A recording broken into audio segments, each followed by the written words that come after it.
तो हमारी आज की इस गहन चर्चा में स्वागत है। आज हम इसी जीवनदायी और रहस्यमय पृथ्वी के वायुमंडल को डिकोड करने वाले, और इसकी परिभाषा दी गई है किसी भी ग्रह के चारों ओर गैसों का आवरण। अब आमतौर पर जब हम आसमान की तरफ देखते हैं तो हमें लगता है कि नीचे से लेकर अंतरिक्ष तक सब कुछ बस एक ही जैसा है, कि हवाई तो है हर जगह। बिल्कुल। लेकिन मुझे इन नोट्स में एक बात देखकर बहुत हैरानी हुई। इस पूरे आवरण का अध्ययन एक तरीके से नहीं होता, इसे दो अलग अलग विज्ञानों में बांटा गया है। ऐसा क्यों? यहाँ सबसे आकर्षक बात यह है कि जैसे जैसे हम पृथ्वी से दूर जाते हैं ना, इस आवरण का व्यवहार पूरी तरह बदल जाता है। अच्छा, कैसे? इसीलिए इसे तार्किक रूप से दो हिस्सों में बांटा गया है। हमारे टेक्स्ट के अनुसार पहला है वायु विज्ञान, जिसे एरोलॉजी कहते हैं। एरोलॉजी? हाँ, यह विशेष रूप से ऊपरी परत का अध्ययन है। जब हम वायुमंडल के बहुत ऊंचे, पतले और शांत हिस्सों की बात करते हैं तो वो एरोलॉजी के अंतर्गत आता है। ठीक है, ऊपरी हिस्सा एरोलॉजी हो गया। बिल्कुल। और दूसरा है ऋतु विज्ञान या मीटियोरोलॉजी। यह निचली परत का अध्ययन है, मतलब वो हिस्सा जहां हम रहते हैं, जहां मौसम बनते और बिगड़ते हैं। अरे वाह, ये सच में एक दिलचस्प बंटवारा है। मतलब ऊपरी हिस्से की शांति के लिए एरोलॉजी और निचले हिस्से की मौसमी हलचल के लिए मीटियोरोलॉजी। एकदम सही। अब अगर ये गैसों का एक आवरण है तो सबसे बड़ा सवाल ये उठता है कि इसके अंदर कौन सी गैस कितनी मात्रा में घुली हुई है। बिल्कुल, रेसिपी क्या है इसकी? हाँ, और हमारे नोट्स में इसके लिए एक बहुत ही मजेदार और सटीक ट्रिक दी गई है, NOAC। NOAC। No AC trick. ये सुनने में जितनी साधारण है उतनी ही वैज्ञानिक दृष्टिकोण से उतनी ही महत्वपूर्ण है। तो चलिए इस NOAC ट्रिक को डिकोड करते हैं। इसमें N से है नाइट्रोजन। नोट स्पष्ट करते हैं कि यह सबसे ज्यादा मात्रा में पाई जाने वाली गैस है। और इसका प्रतिशत भी एकदम सटीक दिया है। हाँ, इसका सटीक प्रतिशत 78.08% है। फिर आता है O, यानी ऑक्सीजन। यह दूसरे नंबर पर है, लगभग 21%। सही। उसके बाद है A, जिससे बनता है ऑर्गन, जो तीसरे स्थान पर है 0.93% के साथ। और अंत में है C, यानी कार्बन डाइऑक्साइड, जो चौथे नंबर पर है 0.03% की मात्रा के साथ। तो बन गया NOAC, nitrogen, oxygen, organ, carbon dioxide. बहुत बढ़िया। अगर हम इसे व्यापक संदर्भ में देखें तो ये सिर्फ गैसों के नाम और उनके प्रतिशत नहीं है, ये एक बहुत ही नाजुक संतुलन बनाते हैं। वो कैसे? हमारे नोट्स में एक बहुत ही खूबसूरत शब्द का इस्तेमाल किया गया है, अग्नि का विरोधाभास। अग्नि का विरोधाभास।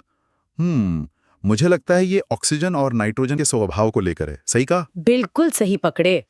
विरोधाभास ये है कि एक तरफ हमारे पास ऑक्सीजन जीवन दायिनी कहा गया है। हाँ, ऑक्सीजन के बिना तो काम नहीं चलेगा। एकदम, ये आग जलाने में सहायक है और ईंधन जलाने के लिए अनिवार्य है। बिल्कुल। इसके बिना कोई भी चीज जल नहीं सकती। ठीक है। लेकिन दूसरी तरफ जो गैस सबसे ज्यादा मात्रा में है, यानी नाइट्रोजन, उसे नियंत्रक कहा गया है। अच्छा, तो वो कंट्रोल करती है। हाँ, नाइट्रोजन की खासियत ये है कि ये रंगीन, गंधहीन और स्वादहीन है। लेकिन इसका सबसे बड़ा काम ये है कि ये आग को तेजी से फैलने से रोकती है। एक मिनट, अगर मैं इसे एक सादृश्य के रूप में देखूं तो ये बिल्कुल एक गाड़ी चलाने जैसा है। वो कैसे? मतलब ऑक्सीजन हमारी गाड़ी का एक्सेलरेटर है, ये ऊर्जा देती है, आग को भड़काती है, और नाइट्रोजन जो है वो गाड़ी का ब्रेक है। अरे वाह, क्या सादृश्य है ना?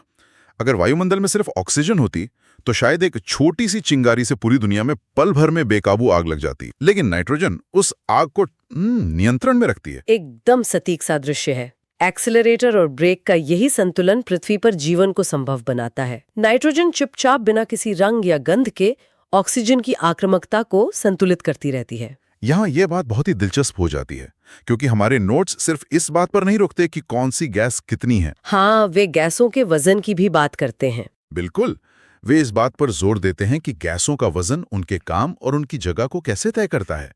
जैसे हल्की गैसों और भारी गैसों का बंटवारा। सही बात है। सबसे हल्की गैस हाइड्रोजन है, और इसे एक बहुत ही भारी भरकम नाम दिया गया है, भविष्य का ईंधन। और ऐसा इसलिए है क्योंकि सबसे हल्की होने के बावजूद इसमें अत्यधिक ऊर्जा होती है। अच्छा। लेकिन हल्की होने के कारण ये वायुमंडल की निचले हिस्से में टिक नहीं पाती, ऊपर चली जाती है।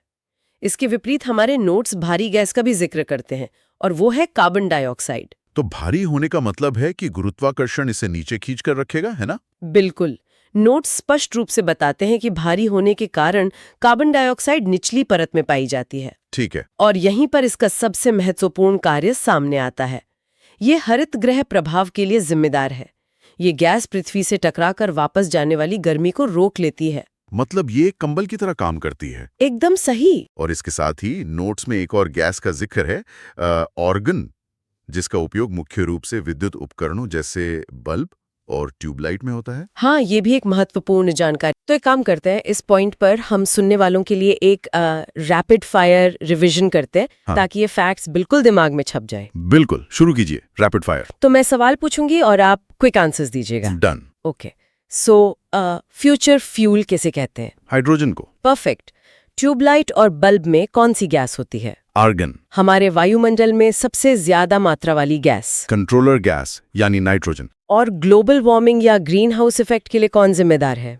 Carbon dioxide. बहुत बढ़िया। अब मुझे लगता है कि समय आ गया है इस अदृश्य आवरण के अंदर एक सीधी उड़ान भरने का। बिल्कुल, नीचे से लेकर एकदम ऊपर अंतरिक्ष की सीमा तक। हाँ, और इस ऊर्ध्वाधर उड़ान को समझने के लिए हमारे पास एक और बहुत ही शानदार ट्रिक मौजूद है। ये मेरी पसंदीदा ट्रिक्स में से एक है। इस ट्रिक का नाम है छोटू से मिलने आया बाहर। छोटू से मिलने आया बाहर? हाँ, पहली बार पढ़ने में ये किसी फिल्म का डायलॉग लगता है, लेकिन ये वायुमंडल की 5 परतों को क्रम से याद रखने की एक मास्टर की है। चलिए इस छोटू से मिलने आया बाहर को डिकोड करते हैं। बिल्कुल, बताइए। पहला शब्द है छोटू। ये संकेत है क्षोभ मंडल का, जो पृथ्वी के सबसे नजदीक है। ठीक है, छोटू मतलब शोभमंडल। लेकिन इसकी हाइट का डेटा बड़ा इंटरेस्टिंग है। पोल्स यानी ध्रुवों पर इसकी हाइट सिर्फ लगभग 8 किलोमीटर होती है, जबकि इक्वेटर या विषुवत रेखा पर ये 18 किलोमीटर तक फैल जाती। दूसरा है से, जो दर्शाता है समताप मंडल। तीसरा है मिलने, जो बिल्कुल बीच की परत मध्य मंडल के लिए है। सही जा रहे हैं। छोटू से मिलने, शोभमंडल, समताप मंडल, मध्य मंडल। फिर चौथा है आया, यानी आयन मंडल। और आखिरी शब्द है बाहर, जिसका सीधा अर्थ है बाह्य मंडल, जो सबसे बाहरी परत है। छोटू से मिलने आया बाहर, शोभमंडल, समताप मंडल, मध्य मंडल, आयन मंडल और बाह्य मंडल। एकदम दिमाग में छप जाने वाला वाक्य है ना? बहुत ही आसान कर देता है ये याद रखना। तो चलिए हमारी उड़ान की शुरुआत करते हैं सबसे पहली और सबसे निचली परत से, क्षोभमंडल।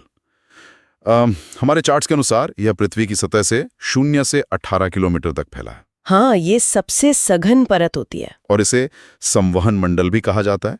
और सबसे बड़ी बात, सारी मौसमी घटनाएं यहीं होती हैं।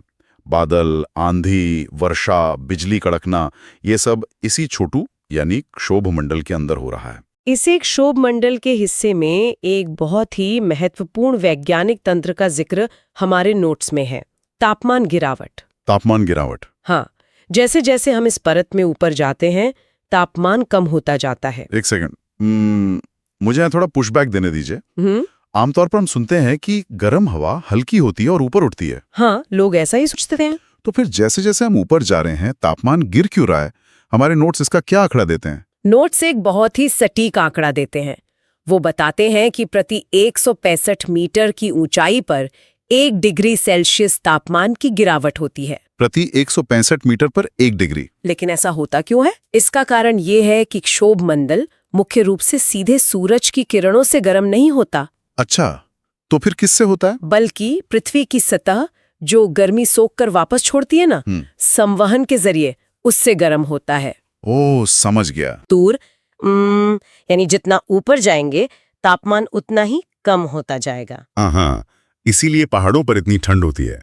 प्रति 165 मीटर पर 1 डिग्री की गिरावट, ये बहुत ही तार्किक है। बिल्कुल। अब क्षोभमंडल की इन आंधियों और बादलों को पीछे छोड़ते हुए हम पहुंचते हैं दूसरी परत पर, समताप मंडल। नोट्स के मुताबिक इसकी ऊंचाई 18 से 50 किलोमीटर तक है। और इसे याद रखने के लिए एक बेहतरीन एस्ट्रिक दी गई है, अंग्रेजी का अक्षर एस। हाँ, ये एस्ट्रिक काफी दिलचस्प है। ये एस्ट्रिक समताप मंडल के पूरे चरित्र को स्पष्ट कर देती है। एस से पहला बिंदु है समान तापमान। समान तापमान? हाँ, क्योंकि यहाँ कोई मौसमी घटना नहीं होती, इसलिए वातावरण एकदम शांत और स्थिर रहता है। और शायद इसीलिए एस से हमारा दूसरा बिंदु आता है, सफेद एरोप्लेन। एकदम सही। क्योंकि यहाँ कोई तूफान या बादल नहीं है, इसलिए जेट विमानों की उड़ान के लिए ये परत सबसे आदर्श और सुरक्षित मानी जाती है। बिल्कुल। और एस से ही जुड़ा है इसका तीसरा और सबसे महत्वपूर्ण कार्य, सुरक्षा। इसी परत में ओजोन परत पाई जाती है, जो सूरज से आने वाली खतरनाक पराबैंगनी किरणों से पृथ्वी की सुरक्षा करती है। यहाँ नोट्स में एक तकनीकी शब्द भी दिया गया है, डॉब्सन इकाई। ये क्या है? ये ओजोन परत की मोटाई को मापने की इकाई है। बस एक पैमाना है जिससे वैज्ञानिक ये तय करते हैं कि एस से सुरक्षा देने वाली ये परत किस जगह पर कितनी मोटी या पतली है। तो एस से समान तापमान, सफेद एरोप्लेन और सुरक्षा। समताप मंडल का काम एकदम साफ है। हाँ, ये ट्रिक सब कुछ कवर कर लेती है। अब हम इस शांत परत से और ऊपर चलते हैं। हमारी तीसरी परत है मध्यमंडल। ऊंचाई है 50 से 80 किलोमीटर। और इसके लिए जो ट्रिक है वो है एम ट्रिक। एम से मिडिल में है, यानी एकदम बीचों बीच। और एम से उल्का पिंडों का जलना। उल्कापिंडों का जलना, ये कैसे काम करता है? अंतरिक्ष से लगातार उल्कापिंड पृथ्वी की तरफ आते रहते हैं, लेकिन हमारे नोट्स इसे उल्कापिंड से रक्षा का नाम देते हैं। अच्छा। जब ये उल्कापिंड अंतरिक्ष के निर्वात से निकलकर इस मध्यमंडल में प्रवेश करते हैं, तो यहाँ मौजूद गैसों के घर्षण के कारण वे जलकर राख हो जाते हैं। मतलब ये परत हमारे लिए एक प्राकृतिक मिसाइल डिफेंस सिस्टम की तरह काम कर रही है। जो भी बाहर से पत्थर आ रहा है वो एम से मध्यमंडल में आकर जल जाएगा। बिल्कुल, एकदम सटीक बात है। अब हम और ऊपर चलते हैं, चौथी परत की ओर। ये है आयन मंडल। ऊंचाई 80 से 400 किलोमीटर के बीच। इसकी ट्रिक बहुत ही रोचक है, सिग्नल्स का आना। आयन मंडल आधुनिक संचार के लिए रीढ़ की हड्डी है। सिग्नल्स का आना वाली बात को नोट्स इस तरह समझाते हैं कि पृथ्वी से जो रेडियो तरंगे भेजी जाती हैं, हाँ, ये परत उन्हें परावर्तित करके वापस पृथ्वी पर भेज देती है। तो अगर मैं फोन पे किसी से बात कर रहा हूँ या रेडियो सुन रहा हूँ, तो वो सिग्नल सीधा अंतरिक्ष में खो जाने के बजाय इस आयन मंडल से टकराकर वापस आ रहे हैं। बिल्कुल। और नोट्स में एक और बेहद अहम बात लिखी है। वो क्या है? हमारे सभी संचार उपग्रह यानी कम्युनिकेशन सैटेलाइट्स इसी मंडल में स्थापित किए जाते हैं। अरे वाह! तो सिग्नल्स का आना, रेडियो तरंगे और सैटेलाइट सब आयन मंडल में है। हाँ, ये संचार का केंद्र है। और अब हमारी इस ऊर्ध्वाधर उड़ान का आखिरी पड़ाव। हम 400 किलोमीटर से ऊपर निकल चुके हैं और पहुंच गए हैं बाह्य मंडल में। ट्रिक बहुत ही सरल है, सबसे बाहर का हिस्सा। इसे नोट्स में अंतिम सीमा कहा गया है। अंतिम सीमा। हाँ, ये वायुमंडल की सबसे बाहरी परत है। और इसकी एक बहुत ही खास बात जो हमारे टेक्स्ट में स्पष्ट रूप से लिखी है, वो ये है कि इसकी कोई ऊपरी सीमा निर्धारित नहीं है। मतलब ये धीरे धीरे बस अंतरिक्ष के अंधेरे में घुल मिल जाती है। बिल्कुल ऐसा ही है। और यहाँ मौजूद गैसों के बारे में क्या जानकारी है? चूंकि ये परत पृथ्वी से सबसे दूर है, यहाँ भारी गैसों का नामो निशान नहीं होता। नोट्स के मुताबिक यहाँ गैसों की अधिकता में केवल 2 सबसे हल्की गैसें पाई जाती हैं, हाइड्रोजन और हीलियम। तो इस पूरी चर्चा को एक बार फिर से रैपिड फायर के थ्रू समराइज करते हैं ताकि सुनने वालों का एक और रिवीजन हो जाए। हाँ, रैपिड फायर पार्ट 2 करते हैं, चलिए। रेडी? मौसम का सारा ड्रामा कहाँ होता है? छोटू यानी ट्रोपोस्फियर में। उल्कापिंड कहाँ जलते हैं? एम से मिलने यानी मिडिल लेयर मीसोस्फियर में। जेट विमानों की उड़ान और ओजोन लेयर की सुरक्षा कहाँ मिलती है? एस से स्ट्रेटोस्फियर में। और हमारे रेडियो सिग्नल का रिफ्लेक्ट होना कहाँ से होता है? आयनोस्फियर या आयन मंडल से। परफेक्ट। ये ट्रिक सच में बहुत काम की निकली। मशीन है। पृथ्वी की ग्रेविटी, सूरज की गर्मी और गैसेस की अपनी अपनी केमिकल प्रॉपर्टीज, ये सब मिलकर एक परफेक्ट बैलेंस क्रिएट करते हैं, जो इस धरती पर जीवन का असली ब्लूप्रिंट है।